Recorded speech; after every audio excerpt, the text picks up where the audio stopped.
ಎಲ್ಲ ಮುಗಿಸ್ಕೊಂಡು ಬಂದಿದ್ರಿ. ಹೇಗಿತ್ತು ಸ್ನೇಹಿತರ ಕಾಲ್ಗೆಲ್ಲ ಬಂದಿದ್ರಿ? ಯುರೋಪ್ ಆ್ಯಕ್ಚುಲಿ ನನ್ನ ಫ್ರೆಂಡ್ ಮದುವೆ ಇತ್ತು, ಸೊ ಹಾಗಾಗಿ ಹೋಗಿದ್ದೆ. ಶಾರ್ಟ್ ಟ್ರಿಪ್ ಅಷ್ಟೇ. ರಿಲ್ಯಾಕ್ಸ್. ಆ್ಯಂಡ್ ಇವತ್ತು ಟಿಂಬರ್ಸ್ ಆ್ಯಂಡ್ ಫ್ರೆಂಡ್ಸ್ ಆ್ಯಂಡ್ ಕೋರ್ಮಂಗ್ಲದಲ್ಲೆಲ್ಲ ಏನು ನೋಡಿದ್ರಿ ಮೇಡಮ್, ಏನು ಇಷ್ಟ ಆಗಿದೆ? ಎಲ್ಲ ಚೆನ್ನಾಗಿದೆ. ದೇ ಹ್ಯಾವ್ ನೈಸ್ ಫರ್ನಿಚರ್ ಚೆನ್ನಾಗಿದೆ. ಫರ್ನಿಶಿಂಗ್ಸ್ ಅಷ್ಟು ನೋಡೋಕೆ ಆಗಲಿಲ್ಲ ನಾನು, but the furnitures all very nice, quality and nicely done. ನಿಮಗೆ ಮನೆ ಅಂದ್ರೆ ಕಲ್ಪನೆಗಳಿರುತ್ತೆ ಅಂತ ಹೆಂಗಿತ್ತು ಮೇಡಮ್? ನಿಮ್ಗೊಂದು ಕನಸಿನ ಮನೆ ಅಂತಂದ್ರೆ ಹೆಂಗಿರ್ಬೇಕು, ಕನಸಿನ ಪ್ಲಾನ್ಸ್ ಅಂದ್ರೆ ಹೆಂಗಿತ್ತು ಮ್ಯಾಮ್ ಅವಾಗ? ನಾನು ಯಾವಾಗಲೂ ಒಂದು ತೊಟ್ಟಿ ಮನೆ ಮಾಡಬೇಕಂತ ನಂಗೆ ತುಂಬ ಆಸೆ ಇತ್ತು. ಇನ್ನೂ ಆ ಆಸೆಯನ್ನು ನಿರ್ವಹಿಸಿಲ್ಲ, ನಾನು ನಿರ್ವಹಿಸಬೇಕು, ನೋಡೋಣ. ಮ್ಯಾಮ್ ಇದೆಲ್ಲದರ ಜೊತೆಗೆ ಒಂದು ವಿಚಾರದ ಬಗ್ಗೆ ಮಾತಾಡಿ ಅದೇ ದರ್ಶನ್ ಅವ್ರ ವಿಚಾರವಾಗಿ ಪ್ರತಿಕ್ರಿಯೆ ನೀಡ್ತಾ ಬಂದಿದೆ. ಸಾಕಷ್ಟು ಬೆಳವಣಿಗೆಗಳಾಯಿತು. ನೀವು ಪೊಲೀಸ್ ಸ್ಟೇಷನ್ ಮೆಟ್ಲಿರುವಂಥ ಅವರ ಅಭಿಮಾನಿಗಳ ವಿಚಾರ ಈಗಾಗಿರುವಂಥದ್ದು ಅದಾದ್ಮೇಲೆ ಕೂಡ ಒಂದಷ್ಟು ಸಂದೇಶಗಳನ್ನ ತಾವು ಕೊಟ್ಟಿದ್ರಿ. ಅದಾದ್ಮೇಲೆ ನಾನು ಏನು ಹೇಳ್ಬೇಕೆಲ್ಲ ಹೇಳ್ಬಿಟ್ಟಿದ್ದೀನಿ. ಏನು ಹೇಳಿದ್ ನಿಮಗೆ ಹೆಣ್ಮಕ್ಳಿಗೆಲ್ಲ ಧೈರ್ಯ ಬಂದಿದೆ. ಅದೊಂದು ನನಗೆ ತುಂಬ ಖುಷಿ. ಯಾಕಂದರೆ ಇದೆಲ್ಲ ಆದಮೇಲೆ ಕಾಮೆಂಟ್ ಸೆಕ್ಷನ್ ಸ್ವಚ್ಛ ಭಾರತ್ ಅಂತಲೇ ಹೇಳ್ಬೋದು. There are no bad comments and ಹೆಣ್ಮಕ್ಳಿಗೆ ಸ್ವಲ್ಪ ಧೈರ್ಯ ಬಂದಿದೆ ಆ್ಯಂಡ್ ಅವ್ರಿಗೆ ಟ್ರೋಲಿಂಗ್ ಎಲ್ಲ ಕಡಿಮೆ ಆಗಿದೆ. ಸೊ ಹಾಗಾಗಿ ಐ ಫೀಲ್ ಲೈಕ್ ಎಲ್ಲೋ ಒಂದು ಕಡೆ ಒಂದು ಒಳ್ಳೇದಾಯಿತು ಅಂತ. And on the other side I think police commissioner ಹತ್ರ ಮಾತಾಡಿದೆ, ಇನ್ನೂ ಅರೆಸ್ಟ್ಗಳಾಗ್ತಾ ಇದೆ. ಎಷ್ಟೋ ಜನ ಅವರು ಫೋನ್ ಸ್ವಿಚ್ ಮಾಡ್ಕೊಂಡು ಮನೆ ಬಿಟ್ಬಿಟ್ಟು ಹೋಗ್ಬಿಟ್ಟಿದ್ದಾರೆ. ಸೊ ಅವ್ರನ್ನೆಲ್ಲ ಹಿಡಿಯೋಕ್ಕೆ TV9 ಆಯ್ತಾ ಹಂಗೆ ಇಟ್ಕೊಳ್ಳಿ, ಪರವಾಗಿಲ್ಲ. ಸೊ ಇನ್ನೂ ಒಂದಷ್ಟು ಜನ ಅರೆಸ್ಟ್ ಆಗ್ತಾರೆ. ಇಲ್ಲಿವರೆಗೂ ಐ ಥಿಂಕ್ ಒಂದು 7 ಜನ ಅರೆಸ್ಟ್ ಆಗಿದ್ದಾರೆ. ಇನ್ನು ಮುಂದೆ ಇನ್ನಷ್ಟು ಜನನೂ ಅರೆಸ್ಟ್ ಆಗ್ತಾರೆ ಅಂತ ಹೇಳಿದ್ದಾರೆ. ಅದೇ ನಾನು ಹೇಳ್ದಂಗೆ ಅವರು ಫೋನ್ ಸ್ವಿಚ್ ಆಫ್ ಮಾಡಿ ಮನೆ ಬಿಟ್ಟು ಹೋಗಿದ್ದಾರೆ. ಸೊ ಇಷ್ಟೆಲ್ಲ ಬೆಳವಣಿಗೆ ಆಗಿದೆ ಮೇಡಮ್, ಇಷ್ಟೆಲ್ಲ ಬೆಳವಣಿಗೆ ಆಗಿದೆ. ಈಗಲೂ ಕೂಡ ಇನ್ನೂ ಒಂದಷ್ಟು ಇದೇ ರೀತಿಯಾದಂಥ ಘಟನೆಗಳು ಆಗ್ತವೆ. ಬಟ್ ಅವ್ರಿಗೆ ಏನು ಸಂದೇಶವನ್ನು ಕೊಡ್ತಿದ್ದೀವಿ ಇದೆಲ್ಲ ಆದ್ಮೇಲೂ ಕೂಡ? ಫಸ್ಟು ನಿಮ್ಮ ಲೈಫಲ್ಲಿ ಏನಾದರೂ ಒಂದು ಒಳ್ಳೇದು ಮಾಡಿ ಅಂತ ಕಲೀರಿ, ಒಳ್ಳೆ ಬುದ್ಧಿ ಕಲೀರಿ, ಲರ್ನ್ ಟು ರೆಸ್ಪೆಕ್ಟ್ ವಿಮೆನ್. ನಿಮ್ಮ ತಂದೆ ತಾಯಿನ ರೆಸ್ಪೆಕ್ಟ್ ಮಾಡಿ ಒಂದು ಒಳ್ಳೆ ಕೆಲಸ ನೋಡಿ ಬ್ಯುಸಿ ಆಗಿ ಅಂತ ನಾನು ಹೇಳೋಕ್ಕೆ ಇಷ್ಟಪಡ್ತೀನಿ. It's the ideal brain that does all the ideal brain is devils workshop ಅಂತ ಹೇಳ್ತೀವಿ ಇಂಗ್ಲೀಷಲ್ಲಿ ಒಂದು ಗಾದೆ ಇದೆ. ಹಾಗೆ ನಾವು ಸುಮ್ಮನೆ ಮನೇಲಿ ಕೂತಿರುವಾಗ ಅಥವಾ ಏನೋ ಕೆಲಸ ಎಲ್ಲ ಇದೇ ಇರುವಾಗ ಸ್ಟಾರ್ಟ್ ಸೊ ಆಗಿಂದ ಆಗ್ತಾ ಇದೆ.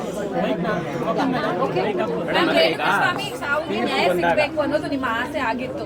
ಈಗ ಈ ಎಲ್ಲ ಬೆಳವಣಿಗೆ ನೋಡಿ ಆ ಕುಟುಂಬದವರು ಕೂಡ ಒಂದಷ್ಟು ಖಂಡಿತವಾಗ್ಲೂ ರೇಣುಕಾ ಸ್ವಾಮಿ ಅವ್ರ ಕುಟುಂಬಕ್ಕೆ ಎಸ್ಪೆಷಲಿ ಅವರ ಹೆಂಡತಿ ಮತ್ತು ಈಗ ಒಂದಷ್ಟು ತಿಂಗಳು ಹಿಂದೆ ಒಂದು ಮಗು ಕೂಡ ಆಗಿದೆ. ಸೊ ಅವ್ರಿಗೆ ನ್ಯಾಯ ಸಿಕ್ಕಿದೆ ಅಂತ ನಾನು ಅನ್ಕೋತೀನಿ.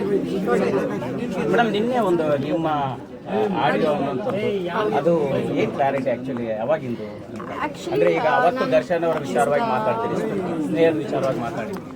ಆ್ಯಕ್ಚುಲಿ ನಾನು ಏನು ಹೇಳಿದೆ ಅಂದರೆ ಒಂದು ಕಡೆ ನನಗೆ ದರ್ಶನ ಪರಿಚಯ ಅಲ್ವಾ, ನಾನು ಅವ್ರ ಜೊತೆ ಕೆಲಸ ಮಾಡಿದ್ದೀನಿ. ಸೊ ಅವರು ಒಂದು ಲೈಟ್ ಬಾಯ್ ಆಗಿ ಬಂದು ತುಂಬ ಚೆನ್ನಾಗಿ ಅವ್ರು ಬೆಳೆದ್ರು ನಮ್ಮ ಇಂಡಸ್ಟ್ರಿನಲ್ಲಿ. ಒಳ್ಳೊಳ್ಳೆ ಹಿಟ್ಸ್ ಕೊಟ್ಟಿದ್ದಾರೆ ಆ್ಯಂಡ್ ಒಳ್ಳೆ ಹೆಸರು ಕೂಡ ಮಾಡ್ಕೊಂಡಿದ್ರು. ಸೊ ಆ ಒಂದು ಅವರು ಗ್ರೋತ್ ನೋಡಿ ನನಗೆ ಹೆಮ್ಮೆ ಆಗ್ತಾಯಿತ್ತು. ಯಾಕಂದರೆ ಏನು ಇಲ್ಲದೆ ಬಂದು ಇಂಡಸ್ಟ್ರಿನಲ್ಲಿ ಒಂದು ಒಳ್ಳೆ ಹೆಸರು ಮಾಡಿ ಮಟ್ಟಕ್ಕೆ ಬೆಳೆದಿದ್ದಾರೆ ಅಂದರೆ ಒಂದು ಖುಷಿ ಆಗುತ್ತೆ. ಬಟ್ ಇವತ್ತು ನನಗೆ ಈಗ ಆಗದೆ ಹೋಗಿದ್ದಿದ್ರೆ ಇನ್ನೂ ಎಷ್ಟು ಚೆನ್ನಾಗಿರ್ಬೋದಾಗಿತ್ತು. ಆದರೆ ಅವ್ರ ಜೀವನ ಹಾಳು ಮಾಡ್ಕೊಂಡ್ರಂತ ಅಲ್ಲಿಂದ ನನಗೆ ಬೇಜಾರ ಆಯಿತು ಅಷ್ಟೇ. ಬಟ್ ಒಂದು ಸಮಾಜದಲ್ಲಿ ಇದ್ದೀವಿ ನಾವು, ಕಾನೂನು ಅಂದರೆ ನಾವೆಲ್ಲರೂ ರೆಸ್ಪೆಕ್ಟ್ ಕೊಡಬೇಕು ಆ್ಯಂಡ್ ಕಾನೂನು ಪ್ರಕಾರ ನಡ್ಕೊಂಡ್ರೇ ನಾವು ಸಮಾಜದಲ್ಲಿ ಒಂದು ಒಳ್ಳೆಯ ದಾರಿನಲ್ಲಿ ನಮ್ದು ಎಲ್ಲರೂ ಹೋಗ್ಬೋದು. ಸೊ ಹಾಗಾಗಿ I am very happy with the judgement and I thank the supreme court for giving this judgement. ಮತ್ತೆ ಇಂಡಸ್ಟ್ರಿ ಒಂದು ದೊಡ್ಡ ಕ್ಲಾಸು ಫಿಲಮ್ಗಳು ಬರೋದು ಚರ್ಚೆಗಳು ಲೆಕ್ಕಾಚಾರಗಳು ಸೊ ಆಯ್ತಲ್ಲ. ಇವಾಗ you don't sue from so ಇಂದ ಏನು ಕಲ್ತಿದ್ದೀವಿ ನಾವು? ದೊಡ್ಡ ಹೀರೋ, ದೊಡ್ಡ ಬಜೆಟ್ ಏನು ಬೇಕಾಗಿಲ್ಲ. ಕತೆ ಚೆನ್ನಾಗಿದ್ರೆ ಫ್ಯಾಮಿಲಿ ಆಡಿಯನ್ಸ್ ಬಂದು ನೋಡಿದ್ರೆ ಸಿನಿಮಾ ಹಿಟ್ ಆಗುತ್ತೆ. ದಟ್ಸ್ ವಾಟ್ ಐ ಇದನ್ನ ತುಂಬಾ ಸರಿ ಹೇಳ್ತೀವಲ್ಲ ಮೇಡಮ್, ಸ್ಟಾರ್ಗಳ ಸಿನಿಮಾಗಳು ಬಂದ್ರೆ ಮಾತ್ರ ಜನ ಥಿಯೇಟರ್ಗೆ ಬರುವಂಥದ್ದು. ಅದನ್ನ ನೀವು ಹೇಗೆ ಬಿಲೀವ್ ಮಾಡ್ತೀರಿ? ಅಲ್ವಾ, ಬಿಕಾಸ್ ಸೂ ಫ್ರಮ್ ಸೋ ನೋಡಿ ಅದರಲ್ಲಿ ಎಲ್ಲ ಹೊಸಬ್ರು. JP ತುಮನ ನಮ್ಮ ಸಿನಿಮಾದಲ್ಲೂ ಮಾಡಿದ್ದಾರೆ ಆ್ಯಂಡ್ ರಾಜ್ಬಿ ಶೆಟ್ಟಿ ಅವರು ಪ್ರೊಡ್ಯೂಸ್ ಮಾಡಿದ್ದಾರೆ, 3 ಜನ ಪ್ರೊಡ್ಯೂಸ್ ಮಾಡಿದ್ದಾರೆ.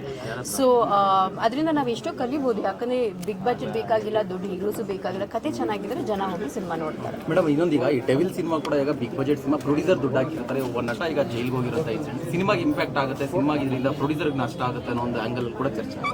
ಇದ್ರ ಬಗ್ಗೆ ಏನಿಲ್ಲ?